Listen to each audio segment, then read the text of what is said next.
Hey guys, welcome back to my blog. তো এখন থেকে আমি ব্লগটা স্টার্ট করছি। তো আজকে সকাল সকাল পুজো করতে স্টার্ট করে দিয়েছি, কারণ আজকে ছিল সোমবার, আজকে বাবার পুজো ছিল। তো আমি খুব ছোট্ট করেই পুজো করি, আমি অত নিয়মকানুন জানি না, আমি আমার মতো করে পুজো করি। তারপরে আমি রেডি হয়ে গেছি, আমি আজকে যাবো ভারত সেবাশ্রম সংঘ করতে, কারণ আমি ভারত সেবাশ্রমে দীক্ষিত। তো গুরুদেবের কাছে অনেকদিন ধরেই যাবো যাবো ভাবছি, বাট কোনো না কোনো কারণের জন্য যাওয়া হচ্ছিল না। তো আজকে মাম্মা আছে, তো আমি মাম্মাকে বললাম যে মাম্মা যাবি? তো মাম্মা বললো হ্যাঁ হ্যাঁ চলো চলো। মাম্মা ছোটোবেলা যেত অনেক, মাম্মারও অনেকদিন ধরে যাওয়া হয় না। তো মাম্মা বললো হ্যাঁ যাবো। তো আমরা দুজনে মিলে রেডি হয়ে বেরিয়ে পড়েছি, আর বাইরে বেরিয়ে দেখছি এত গরম, এখন অবধি গরম কমছে না। বর্ষাকালে বৃষ্টি হলে একটুখানি ঠান্ডা হয়, আবার গরম হয়ে যায়। তো কিছু করার নেই, গরম নিয়েই চললাম। তারপর পৌঁছে গেছি আশ্রমে। আশ্রমে দেখছি পুরো ফাঁকা ফাঁকা, কারণ তখন অলরেডি পুজো হয়ে গেছিলো। তো পুজো দিয়ে আমরা প্রসাদ খেতে চলে এসেছিলাম নিচে। নিচে বসার জায়গা ছিল না, একটা সাইড করে কর্নার করে আমাদেরকে বসতে দিয়েছিল আর কি। ভাগ্য ভালো যে লেট করে গিয়েও আমরা প্রসাদটা পেয়েছি। আর সবার সাথে বসে প্রসাদ খাওয়ার মজাটাই আলাদা। আমি ভীষণ ভোগ খেতে ভালোবাসি। রাস্তাঘাটে কোথাও ভোগ দিলেই আমি দাঁড়িয়ে পড়ি ভোগ খেতে। আমি কেন জানি না, আমার প্রসাদ খেতে ভোগ খেতে প্রচণ্ড ভালো লাগে। তো এখানে দিয়েছিল ফার্স্টে পুঁই শাকের তরকারি, তারপর দিয়েছিল ডাল, তারপর দিয়েছিল একটা কাঁচকলা আলু কুমড়ো দিয়ে একটা তরকারি। এটা না জাস্ট অমৃত লাগে, কারণ আমি ছোটোবেলা থেকে এটা খাই, একদম ছোটোবেলা থেকে যাই আর কি। আমি যখন 3-4 বছর বয়স তখন থেকে যাই। আমি আমার দিদা দাদুর সাথে যেতাম, কারণ ওনারা ওখানকার দীক্ষিত ছিল। তো ওখানে যেতে যেতে এমন হয়ে গেছে যে অন্য কোথাও ওখানে আমার দীক্ষা নিতে মন হয়নি, আমি হচ্ছে ভারত সেবাশ্রমে দীক্ষা নিয়েছি। তারপর নিচটা ঘুরে দেখছিলাম, নিচে একটা হনুমানজির মন্দির আছে। তো ওখানে নমস্কার করলাম, করে এবার ভাবলাম যে আমরা বেরিয়ে যাই। কারণ যাওয়ার সময় তো আমি ক্যাবে করে গেছিলাম, আর ফেরার সময় একদম ভারত সেবাশ্রমের সামনে থেকেই অটো পাওয়া যায়, যেটা আমার একদম বাড়ির কাছে অবধি যায়। তো ভাবলাম যে ওখান থেকে ওইভাবেই মানে অটো করেই চলে যাব আর কি। তারপর যখন এখানে রেখেছিলাম জুতোগুলো, তো আমরা জুতো পরতে চলে এসেছি এখানে। আগে না এরকম এসে দিত, টোকেন দিত, তো এখন আর সেটাও দেয় না। আগে প্রসাদ খাওয়ারও কুপন কাটতে হতো, সেটাও এখন আর কাটতে হয় না। তারপর বাড়িতে এসে কিছুক্ষণ রেস্ট নিয়ে বিকেলবেলা আমি ভাবলাম যে একটুখানি ম্যাগি বানিয়ে দিই মাম্মাকে, আর আমি একটুখানি খেয়ে নিই ম্যাগি। তো আমি আজকে তো পেঁয়াজ ইউজ করা যাবে না, তো পেঁয়াজ আর লঙ্কা ইউজ করি আমি ম্যাগিতে, কিন্তু সেটা আজকে ইউজ করিনি, কারণ আজকে তো পুরোটাই ভেজ। তাই একটুখানি ফ্রিজ থেকে পিস বার করে ওই কড়াইশুঁটি দিয়ে আর একটু গোলমরিচের গুঁড়ো নামানোর সময় দিয়ে একটু ড্রাই ড্রাই করে ম্যাগি বানিয়েছিলাম। এইভাবেও ম্যাগি করে খেয়ে দেখেছি, এইভাবেও ভীষণ ভালো লাগে, তাই আজকে এভাবেই বানিয়েছিলাম। তো মাম্মাকেও দিলাম, মাম্মাও বললো খুব ভালো হয়েছিল খেতে, একটু ঝাল ঝাল হয়।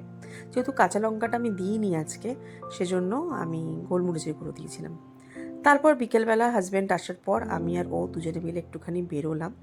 কোথায় গেলাম সেটা হলো, আজকে একটু যাদবপুর গেলাম, কারণ যাদবপুরে চাবির মানে একটা চাবি আছে আর কি গেটে, আর একটা চাবি হারিয়ে ফেলেছি। তো যেটা হারিয়ে ফেলেছি সেই চাবিটা বানানোর ছিল আমাদের। তো বাড়ির সামনে তো হয় না, তো আমাদেরকে হয় গড়িয়াহাট নয় যাদবপুরে যেতে হতো। যাদবপুরটা বাড়ির কাছে হয়, সেজন্য আমরা যাদবপুরে এসেছি। আর এখানে কখন থেকে ওয়েট করে যাচ্ছি, চাবির দোকানেও অনেক ভিড় ছিল। যাই হোক, চাবি ফাইনালি বানিয়ে আমরা চলে এসেছিলাম কামধেনুতে, কারণ আজকে কালকে দুদিনই ভেজ। তো ভেজের দিন একটু মিষ্টি খাবো না সেটা তো হতে পারে না। তো মিষ্টি কিনতে চলে এসেছি এখানে, অনেক রকমের মিষ্টি কিনেছিলাম, আর একটু স্ন্যাক্সের জন্য ভেজিটেবিল চপ কিনেছিলাম। তারপর কিনেছিলাম হলো ওই দুধে ভেজানো মিষ্টিগুলো, কি নাম বলে, মালাই চমচম টাইপের কিছু। আর রসগোল্লা কিনেছিলাম, দই কিনেছিলাম, মালপোয়া কিনেছিলাম, অনেক কিছু কিনেছিলাম আজকে আর কালকের জন্য। কারণ রাত্রিবেলা একটু খাওয়া দাওয়া করার পর মনে হয় যে একটুখানি মিষ্টি খাই, একটা অন্তত মিষ্টি খাই। মিষ্টি খেতে খুব একটা ভালো আমি বাসি না, কিন্তু নিরামিষের দিনে মাঝে মাঝে একটু মিষ্টি খেতে ভালো লাগে। আর মাঝে মাঝে হয় কি, খাওয়ার পর একটুখানি ইচ্ছে হলো মিষ্টি খেতে, তখন খাই। আর আমার বর মিষ্টি খেতে অনেক ভালোবাসে, ও প্রায় প্রতিদিনই রাত্রিবেলা একটা করে মিষ্টি হলেও খায়। তো মিষ্টি কিনে একটু ভেজিটেবলসও কিনেছিলাম, একটু ফ্রুটস কিনেছিলাম, সব কিনে বাড়ি চলে এসেছি। এই যে ভেজিটেবল চপ আর এই মিষ্টিটাও কিনেছিলাম। তো যেটা বলছিলাম মালাই চমচম, ওপরটা পুরো মালাই, ভীষণ টেস্টি কামধেনুর এটা। এদিকে মিনিও চলে আসছে বারবার করে খেতে। ওই মিনি না চপ লুচি এগুলো খেতে খুব ভালোবাসে, যদিও ওকে দিই না এগুলো আমি, যেগুলো তেলের ভাজা জিনিস বলে। তারপর খাওয়া দাওয়া করে ভাবছিলাম যে রাত্রিবেলা কি খাওয়া যায়, কারণ সকালবেলা তো আমরা আশ্রমে খেয়ে এসেছিলাম, আর বর তো ছিল অফিসে, তো খেতে পারিনি, মানে ওর খাওয়ার প্রয়োজন ছিল না। আর সেজন্য কিছু বানাইনি আমি সকালে।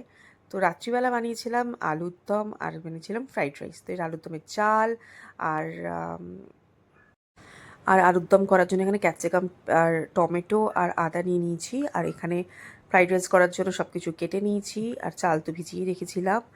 আর এখানে মশলা কষাচ্ছি, কিছুই না, জিরে ফোড়ন দিয়েছিলাম, আর আদা আর ক্যাপসিকাম, টমেটো, আর হলো লঙ্কা, আর একটু নারকেল বেটে নিয়েছিলাম, আর দই দিয়েছিলাম, আর নুন মিষ্টি স্বাদ অনুযায়ী যে যেরকম খায়। তো আর নামানোর সময় একটুখানি গরম মশলার গুঁড়ো দিয়েছিলাম। গরম মশলা গুঁড়ো না, সরি, আমি বানিয়েছিলাম হলো এই যে ভাজা মশলাটা, গোটা ধনে, গোটা জিরে, একটুখানি গরম মশলা, শুকনো লঙ্কা, এই ভাজা মশলাটা কষানোর সময় দিয়েছিলাম আর নামানোর সময় দিয়েছিলাম। এইভাবে আলুর দম করে খেয়ে দেখতে পারো, যদি একটু ঝাল ঝাল খেতে পছন্দ করো তাহলে শুকনো লঙ্কাটা অ্যাড করো, নাহলে শুকনো লঙ্কাটা অ্যাড না করে বানিয়ে খেও, ভীষণ ভালো লাগে। একটুখানি নারকেলের দুধটা, মানে আমি অল্পই দিয়েছি একদম নারকেলের দুধ, বা নারকেল কোড়াও দেওয়া যেতে পারে। আমার বর আবার নারকেল কোড়া দিলে মুখে পড়লে খুব একটা পছন্দ করে না বলে আমি নারকেলের দুধটাই বের করে দিই, বাট ওই প্যাকেটের নারকেল দুধ না, নারকেলটাকে বেটে দুধটা বের করে বানালে খুবই ভালো লাগে খেতে নিরামিষের দিন। আর আমি অনেক সময় আবার একটুখানি কাজু বাদাম আর কিশমিশ বেটেও দিই, একটু চালমগজ পোস্ত বেটেও দিই, কিন্তু সেভাবে আজকে করিনি, আজকে ওইভাবেই করেছিলাম।